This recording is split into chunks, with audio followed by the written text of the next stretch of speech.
আল্লাহর এক বান্দা ছিল নামাজে সেজদায়। তখন আল্লাহ রাব্বুল আলামিন তাকে ডাক দিয়ে বলে, বান্দা তুই যতই নামাজ পড়, যতই সেজদা কর, তোর জায়গা জাহান্নাম। এই কথা শুনে বান্দাটি বলল, আলহামদুলিল্লাহ। আল্লাহ তখন বলে, এই বান্দা, জাহান্নামের কথা শুনে কেউ আলহামদুলিল্লাহ কয়? বান্দা তখন বলে, আল্লাহ, জাহান্নামের মালিকও তুমি, জান্নাতের মালিকও তুমি। তুমি আল্লাহ খুশি হয়ে যদি আমাকে জাহান্নামও দাও, তাও আমার আপত্তি করার কোনো অধিকার নেই। আল্লাহ তখন বলেন, বান্দা, জাহান্নামে গেলে তুই পুড়ে যাবি, তোর খুব কষ্ট হবে। বান্দা তখন বলতেছে, আল্লাহ, কষ্ট শুধু আমার হবে না, তোমারও হবে।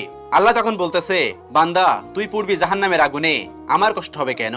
বান্দা তখন বলে, আল্লাহ, কোনো মায়ের কোল থেকে যদি কোনো বাচ্চা পানিতে পড়ে যায়, তাহলে কোনো মাই দূরে দাঁড়িয়ে থাকতে পারে না, দৌড়ে গিয়ে বাচ্চাকে কোলে নেয়।